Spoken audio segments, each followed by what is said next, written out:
এবারকেয়ার হাসপাতাল থেকে বেগম খালেদা জিয়ার মরদেহ নেওয়া হচ্ছে তার গুলশান বাসভবন ফিরোজায়।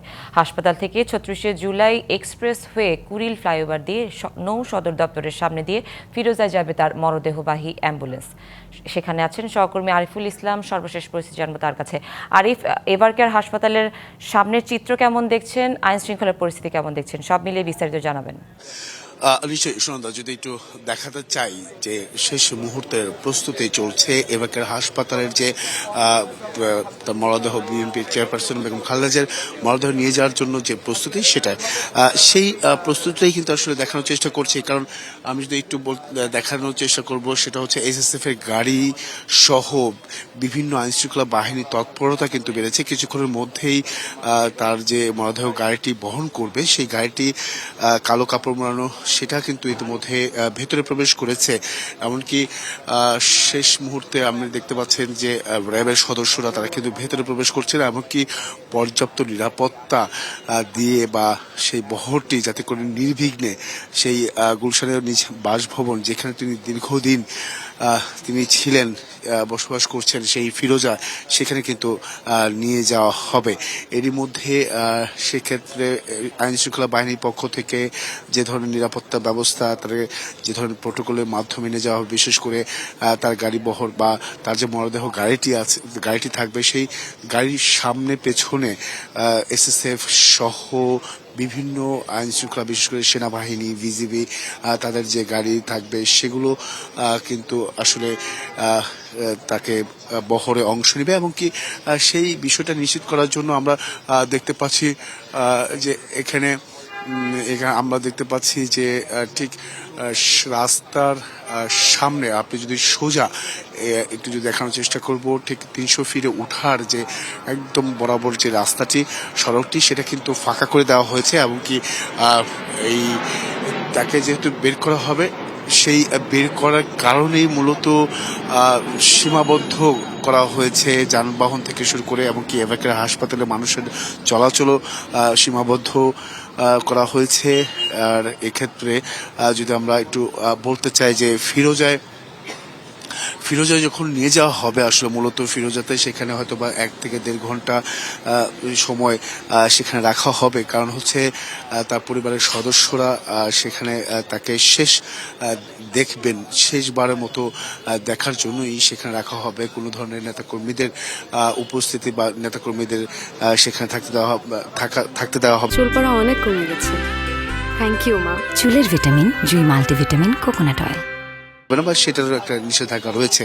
এর পাশাপাশি যে কফিনটি থাকবে, সেই কফিনটি হচ্ছে সংসদ ভবনের পশ্চিম প্লাজা বা পশ্চিম প্লাজার দিকে কিন্তু সেই কফিনটি রাখা হবে। এবং কি আর এখানে নেতাকর্মীদের যদি উপস্থিতির কথা বলতে চান, তাহলে নেতাকর্মীদের উপস্থিতিটা একেবারেই কম। কারণ হচ্ছে জানা যায় অংশ নেওয়ার জন্য দেশের বিভিন্ন প্রান্ত থেকে কিন্তু নেতাকর্মীরা ছুটে এসেছেন প্রিয় নেত্রী তার শেষবারের মতো বিদায় জানাতে। এর পাশাপাশি আমরা যতটুকু তথ্য পেয়েছি, ঠিক আপনার সাথে সুন্দর কথা বলার আগ মুহূর্তে কিছুক্ষণ আগেই আমরা যেটা জানতে পেরেছি, ভুটানের যে পররাষ্ট্রমন্ত্রী, তিনি কিন্তু ইতিমধ্যেই বাংলাদেশে এসে পৌঁছেছেন। এবং কি তার কিছুক্ষণ পরে পাকিস্তান এবং কি ভারতের পররাষ্ট্রমন্ত্রী সহ যারা বিদেশিরা, যারা অতিথি রয়েছেন, যারা অংশগ্রহণ করবেন জানা যায়, তারা কিন্তু ইতিমধ্যে বা 10টা-11টার মধ্যেই তারা বাংলাদেশে এসে পৌঁছাবে।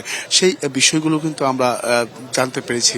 আর এর পাশাপাশি দেখুন, আইন শৃঙ্খলা বাহিনীর যে তৎপরতা বা যে গাড়ি বহরের আসলে সামনে পেছনে কারা থাকবেন, সেই এসএসএফ এর পক্ষ থেকে কিন্তু সকল প্রকার দিক নির্দেশনা দেওয়া হচ্ছে। এমনকি এসএসএফ এর যে প্রোটোকল আপনি দেখতে পাচ্ছেন, যে 3জন ব্যক্তি তারা কিন্তু নির্দেশনা দিচ্ছেন, যে কালো কোটধারী বা কালো ব্লেজার পরা যে 3জন সদস্য দেখতে পাচ্ছেন এসএসএফ এর, তারাই কিন্তু আসলে মূলত এই পরিকল্পনা করছেন যাতে করে একেবারে নির্বিঘ্নে এই গুলশানের যে নিজ বাসভবন ফিরোজাতে নিয়ে যাওয়া হয়, এর পরবর্তীতে তাকে সংসদ ভবনের নিয়ে যাওয়া হবে। সেই নির্বিঘ্নে যাতায়াত করার জন্যই কিন্তু, নিশ্চিত করার জন্য, যাতে করে কোনো ধরনের জটিলতার সৃষ্টি না হয়, কোনো প্রকার বাধার সৃষ্টি না হয়, সেই বিষয়গুলো নিশ্চিত করতে কিন্তু তারা এই পরিকল্পনা সাজাচ্ছেন। কোন বাহিনী কোথায় থাকবেন কি করবেন সেই বিষয়টা। তবে এসএসএফ যে তৎপরতা আমরা দেখতে পাচ্ছি সেই তৎপরতাই বোঝা যাচ্ছে যে কিছুক্ষণের মধ্যে তার যে বহন করা যে গাড়িটি আছে সেই গাড়িটি কিন্তু বের করা হবে। সেই প্রোটোকলটি কিন্তু আমরা দেখানোর চেষ্টা করছি এবং কি পুলিশ সদস্যরা তারা তো আসলে আছেন আগে থেকেই। এর পাশাপাশি বিজিবি তো আমরা দেখেছি এবারকার হাসপাতালের সামনে সবসময় তারা এখানেই অবস্থান করে থাকেন নিরাপত্তা, যেহেতু ভিভিআইপি প্রোটোকল তিনি পাচ্ছেন। ইতিমধ্যে এই বিষয়ে যদি আমি একটু বলতে চাই যে তার মৃত্যুকে কেন্দ্র করে আসলে সরকারের পক্ষ থেকে আপনি জানেন যে আজকে সাধারণ ছুটি ঘোষণা করা হয়েছে এবং 3 দিনের রাষ্ট্রীয় শোক ঘোষণা করা হয়েছে। তো সেক্ষেত্রে বলা যায় যে আর বিএনপির পক্ষ থেকে তো 7 দিনের শোক পালন করা হবে, কালো ব্যাজ পরিধান করতে হবে এবং কি মিলাদ মাহফিল সহ বিভিন্ন কার্যক্রম তারা কিন্তু আসলে পালন করবেন।